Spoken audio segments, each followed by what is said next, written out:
Hoje estaremos falando sobre vencendo os obstáculos, baseado em Josué capítulo 3. Passagem bíblica de Josué capítulo 3 fala acerca da passagem do Rio Jordão. O povo partiram de Sitim até o Jordão e se acamparam ali durante 3 dias. E Josué, com o povo, disse que eles tinham que ter uma distância entre a arca da aliança de aproximadamente 1000 côvados. E a Bíblia diz que Josué mandou o povo se santificar, porque no 3º dia o Senhor fazia maravilhas. E o Senhor disse a Josué: este dia eu vou começar a te engrandecer perante todo Israel, para que saibam que assim como eu fui com Moisés, eu também serei contigo. Esse é o nosso Deus. Há uma frase milenar atribuída ao chinês Lao Tse, que diz que o rio alcança os seus objetivos, porque aprendeu a contornar os obstáculos. Essa afirmação parte de um pressuposto conhecido por todos, que a vida não é um mar de rosa, que isso não se dá necessariamente em consequência de ações perversas de homens maus. Algumas condutas humanas, inclusive de nós mesmos, criam enormes dificuldades para o caminho às vezes. A maioria dos obstáculos que surgem nas trajetórias dos rios, cujas águas correm por causa da força da gravidade, descendo constantemente até encontrar-se com o mar, ela vence. Por vezes os rios conseguem novos afluentes, que fazem aumentar de forma significativa o seu volume, propiciando que o curso da água alcance novos lugares, nunca antes imaginados. Na vida do povo de Deus, existem dificuldades que foram arquitetadas pelo próprio Deus, como o Rio Jordão, na época das cheias, ou uma alta montanha que precisa às vezes ser transposta, ou o clima muitas vezes deserto, árido, ou mesmo a pouca inteligência de uma pessoa. É para que o nome do Senhor venha a ser glorificado. Era um dia marcante para o povo. Deus é o ser mais criativo de todos os tempos, e até mesmo fora dele. Criatividade é a inteligência para criar. Recordando apenas a realidade brasileira, será possível se encontrar mais de 100.000 espécies de animais só no Brasil.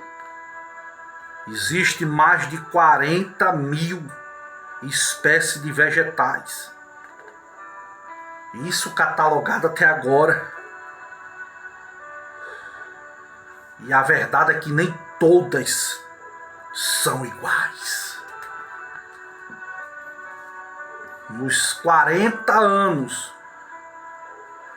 de peregrinação pelo deserto, Deus guiava o povo através de uma nuvem, através de uma coluna de fogo.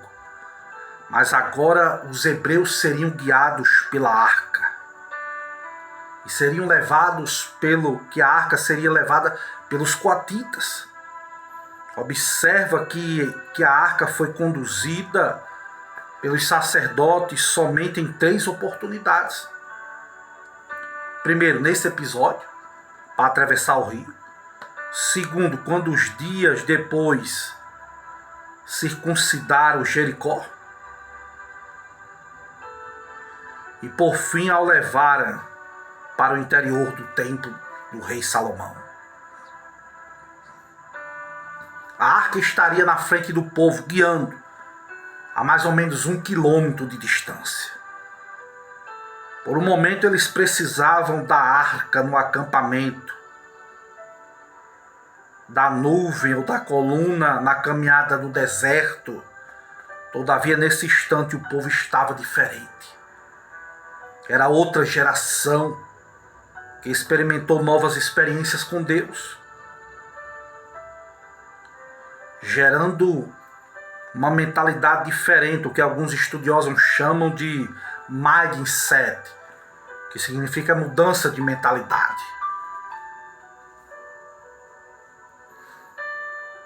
Deus estava dando aos hebreus o que lhe faltava para a construção da identidade nacional, um território. Era o fim do nomadismo. Os hebreus não seriam mais peregrinos. Teriam suas próprias terras. Eles agora não habitariam mais em tendas, mas em casas. A arca e tudo que ela representava, com as tábuas, o maná, a vara de Arão, estava ali para estar com o povo. A ordem mais importante que Josué deu foi Josué 3,5. Santificai-vos. Ele deixa claro que de nada adianta fazer tudo certo, mas é apresentar-se à peleja com as vestes erradas. A Bíblia diz que Deus é santo, santo, santo, lá em Isaías 6:3. Santo é o Senhor. É importante destacar que a santificação é progressiva, sob o prisma da maturidade espiritual. Não é necessariamente proporcional ao tempo, não. Mas sim a ação contínua de santificar-se. Não é pelo tempo que algo se torna limpo, mas pela ação da limpeza. Se você deixar um prato sujo em cima de uma pia, ele não se torna limpo com os anos. Mas a partir do momento que você pega uma bucha e um bombril e começa a esfregar, é uma ação contínua. Ele vai ficar limpo. Assim é a santificação da nossa vida. Atravessar o Mar Vermelho rumo ao Sinai, a fim de ter um encontro com Deus e também para não morrer pelas mãos de Faraó, era uma coisa. Mas passar o Rio Jordão para entrar numa guerra, numa batalha sangrenta contra uma fortaleza de Jericó, era outra coisa. Uma muralha intacta, que existia há aproximadamente uns 800 anos. O fato é que os obstáculos fazem parte do caminho. Na verdade, eles são o caminho. Se o Senhor permitir um obstáculo no meio do caminho, é porque esse é, na realidade, o próprio caminho.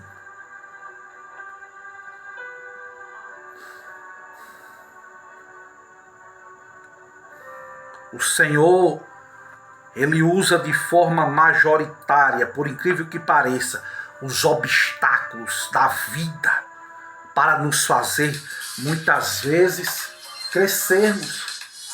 Deus usa os obstáculos não para nos matar, mas para te fazer crescer.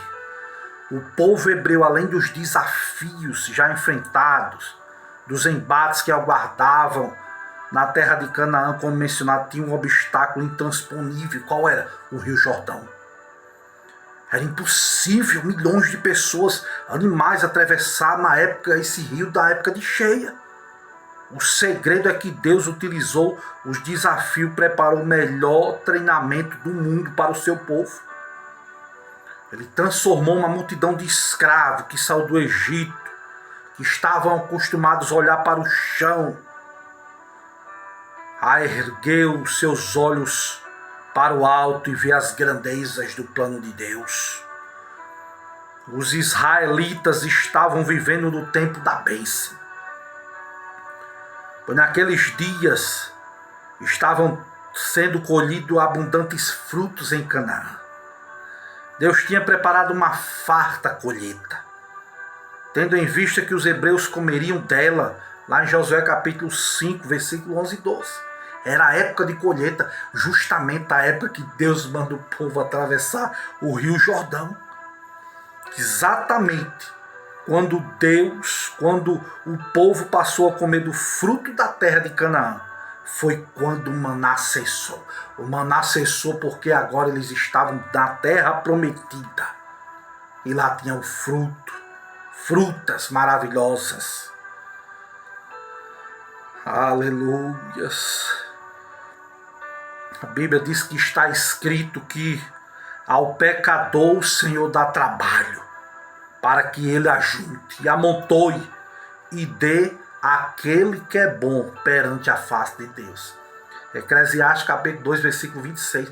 É assim que Deus faz. O povo de Canaã, de Jericó, tinham plantado, mas Deus tinha decretado: quem vai comer desse fruto é o meu povo. Labai. Algo interessante. Quantos hebreus morreram no deserto por causa de rebeliões? Haja vista a pouca variedade de comida, pois a base da alimentação era o maná, só o maná. Codornas. Deus estava provando para que em breve fossem dignos de experimentares as finas iguarias da terra prometida.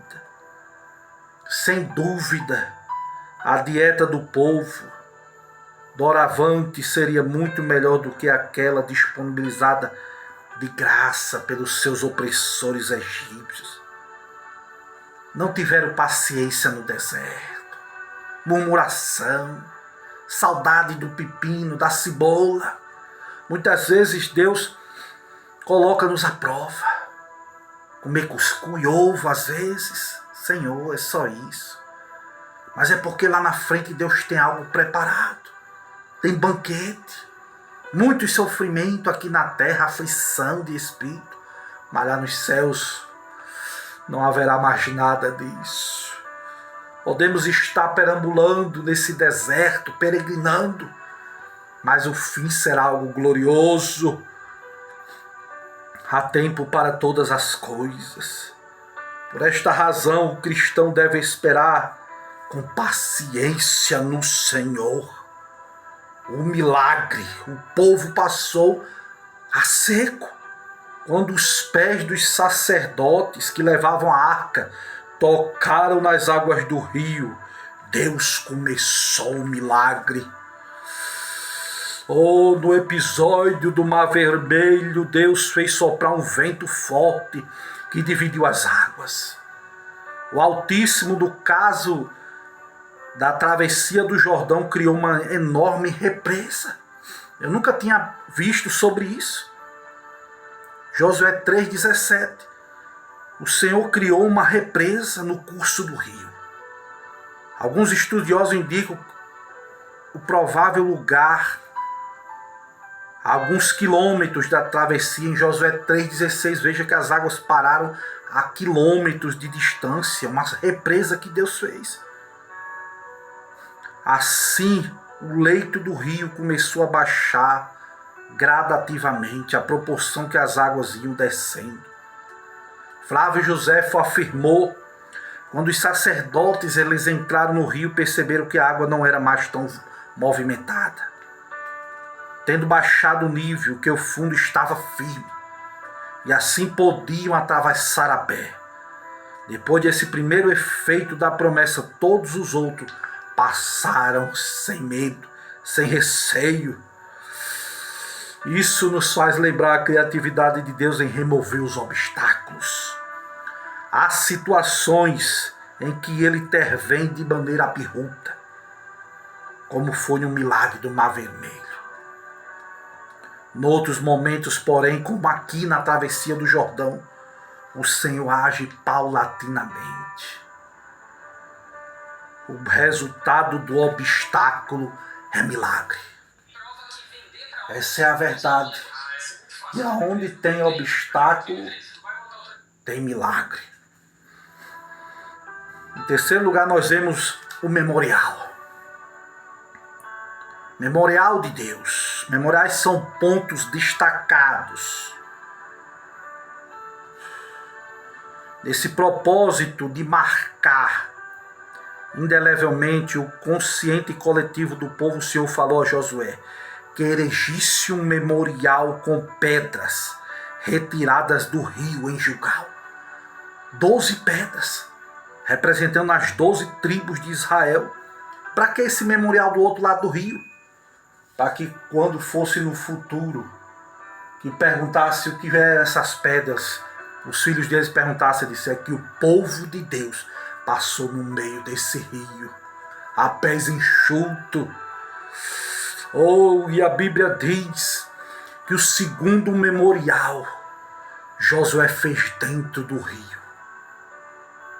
E quando as águas passaram, cobriram aquelas pedras. E eu perguntei ao Senhor, por que esse memorial dentro do rio? Se quando as águas voltassem ao normal, não iam cobrir as pedras. O Senhor falou comigo. Existem memoriais que estão nas profundezas do rio. Como assim, irmão Júlio? A oração, o jejum que muitos não veem, a esmola que muitos não veem, o depósito bancário, o Pix que você faz para sustentar os missionários, são memoriais escondidos dentro do rio. Muitos têm memoriais escondidos, tempo de oração com Deus, tempo de leitura que só Deus vê, você orando, lendo a palavra, chorando, suplicando, as esmolas, o bem que você faz. Memoriais dentro do rio. Mas existem memoriais lá fora, do outro lado do rio, para que as pessoas vejam e o nome do Senhor seja glorificado. E para que esses memoriais? É para que a obra de Deus, é para que os feitos extraordinários de Deus não sejam esquecidos. É para exemplos de testemunho para futuras gerações. É para isso. Interessante como Deus deixou claro que aquele milagre não deveria cair no esquecimento. Não, levante memorial. Não pode cair no esquecimento. Na vida do crente, o lugar da impossibilidade é o lugar de vitória. Ordehai. Sabendo que os memoriais servem de testemunho da ação divina aos outros, Josué decidiu levantar um memorial que ficaria dentro do rio. Por ocasião do registro literário do episódio, aquelas pedras ainda resistem à correnteza do Jordão até hoje. Leia Josué capítulo 4. As águas do rio Jordão ainda não arrastaram essas 12 pedras da época de Josué. Olha só a palavra revelada. As tribulações, a angústia que você tem passado, as águas turbulentas do rio, não apaga, meu irmão, aquele memorial que você já escreveu diante de Deus. Não tem borracha de Satanás que apague o memorial debaixo do rio. As tuas orações, os jejuns, a evangelização, as literaturas que tu já entregaste, homem e mulher de Deus. Aleluia, as visitas que tu já visitaste, as pessoas enfermas e aflitas, ninguém viu, mas Deus viu. Está escrito diante de Deus. É galardão de Deus para a tua vida. São pedras debaixo do rio Jordão.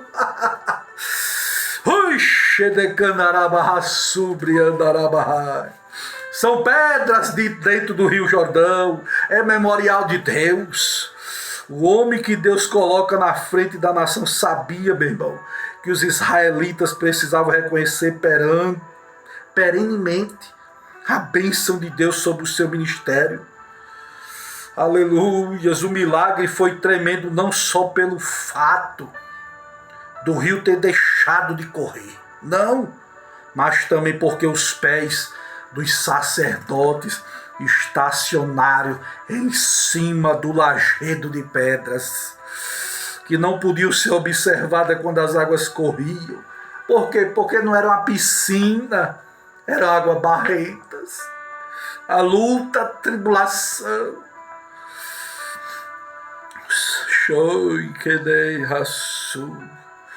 Qual o propósito dos memoriais? As escrituras falam sobre diversos memoriais. Em casos de teofania, lá em Gênesis capítulo 28, em votos e alianças, fala de homenagens a pessoas, como na morte de Jacó, fala sobre diversos memoriais, que está escrito até hoje. Assim é a nossa vida, nós temos memoriais, o tempo passa, mas os memoriais ficam.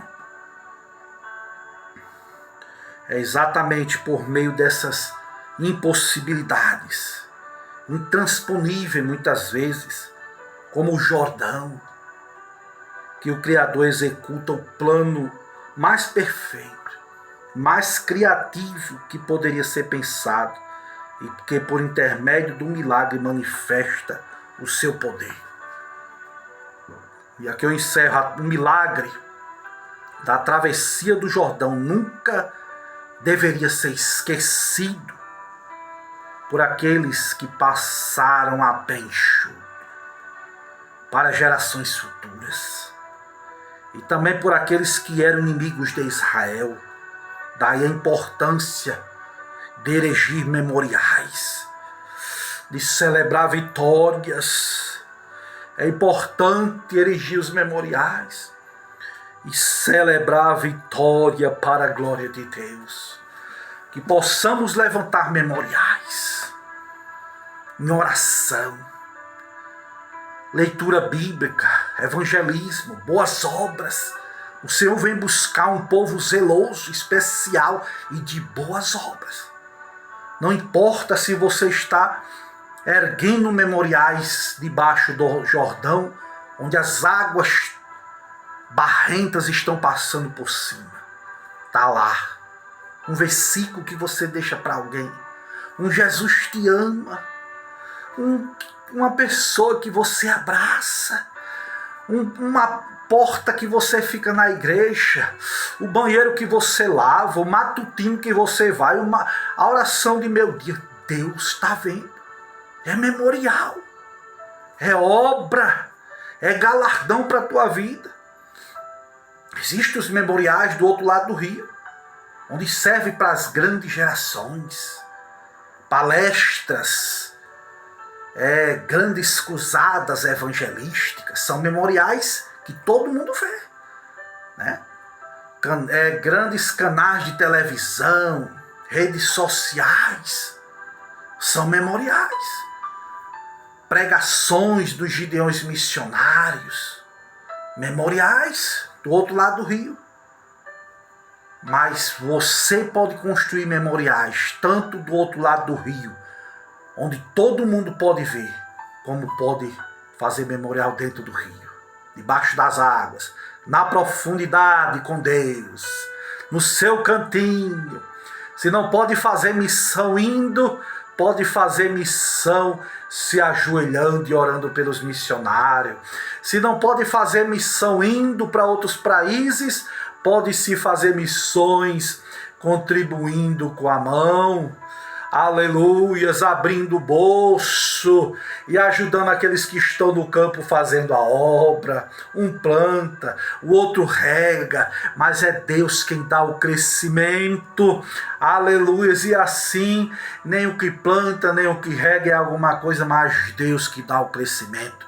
Que Deus nos abençoe, que possamos levantar memoriais para a glória de Deus. Mas ninguém está vendo, mas Deus está vendo. Qualquer coisa, um copo d'água, a Bíblia diz, um copo d'água, se você der, aleluias, no meu nome, para um dos meus discípulos, terá galardão. Em nome de Jesus, recebe que a vitória é tua em nome de Jesus.